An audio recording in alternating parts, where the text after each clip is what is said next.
Don't minimize your notes, Felicia. You need those because you're bad at public speaking. Hi, this is Felicia from Flickr Film, and today we're going to learn about aspect ratios. Aspect ratios can enhance moments, the emotions of your audience, as well as indicate a change of location or time. They're an incredibly important tool, which is why I've decided to make a quick rundown for you today. 1:1, 4:3, 16:9, 2:3:5, 1:8:5. There's so many numbers. What do they mean? Which one do you choose for your project? Look, don't get too daunted. Take a few notes from this session, as well as doing your own research. Have a look at some examples from films out there, and you should be pretty sweet. Aspect ratios are the measurement of the difference between a width and a height of a frame. This is not to be confused with resolution, which is the amount of pixels within an image. It is rather the framing or the shape of that image. Basically, over time, aspect ratios have changed to all the forms that we have them in today. It all began with the 35mm projector, which was, well, only able to project 35mm images. I think we have a dog coming in. Hi!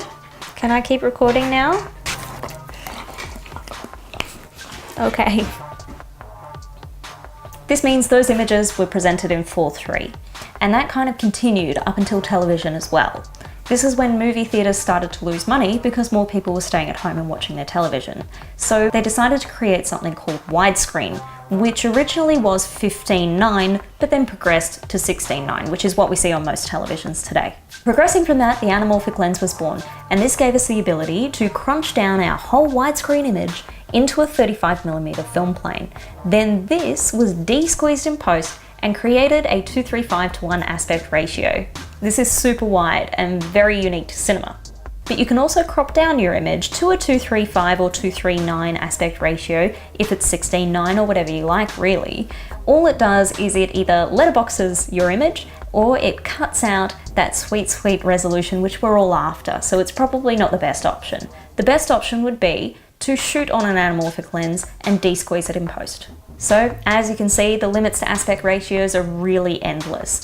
And don't be too daunted by the amount of numbers there are. There will be more and more in the future, but it is totally up to you as to which one you want to frame for and what your final output will be. You should, however, try to make your choices have a meaning to them. For instance, you don't see many comedies shot in 2:3:5 or 2:3:9 aspect ratio. They're rather shot in 1:8:5 or 16:9. It's just not very commonplace. Whereas something with large landscapes, say an adventure film, or literally anything set in space, will have a much wider aspect ratio.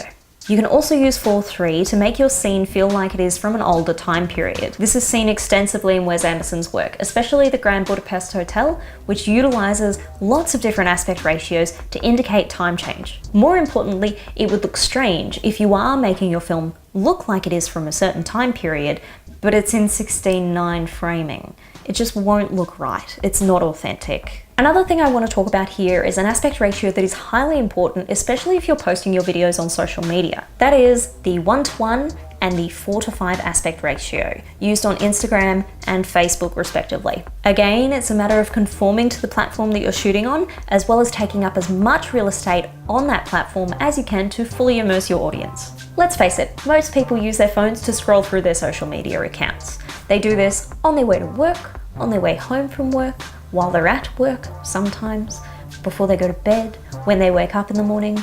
We are really addicted to our phones, so it is important to know how to utilize that service if you are looking at advertising online, especially from a marketing point of view. 4:5 aspect ratios are used on Facebook predominantly for video and advertisements. You'll notice a lot of advertisements and movie trailers being cut down to that size these days. That is to take up the real estate on the screen rather than being posted in a 16:9 or 2:3:5 aspect ratio, which will make it much smaller. So think about how you're delivering your project and try to frame accordingly. Taking up space is another thing that TV does all the time. I'm super critical of film, movies, any video content.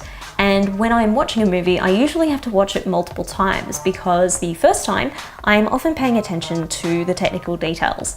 And by doing that, I miss out on most of the dialogue and therefore have to watch it again to get the full story and for the entertainment value. But if I don't like some of the technical aspects, often I won't watch it again because I just get so frustrated. So as you can imagine, watching movies that are broadcast on TV rather than watching them through a DVD or a video streaming service I get quite uncomfortable. This is because to fill the screen for television, it needs to be in a 16:9 format. So for instance, if it's a 2:3:5 format, they have to zoom in a little bit and reframe accordingly. This results in the worst headroom I have ever seen. People chopped off mid-forehead, people who are talking to another person across the room or just across the table from them, and they're framed really awkwardly, and it just doesn't look natural. Well, I hope you learned something valuable about aspect ratios today. Please, as with every video, like and subscribe to get your juicy film content every week, and I'll see you next Sunday.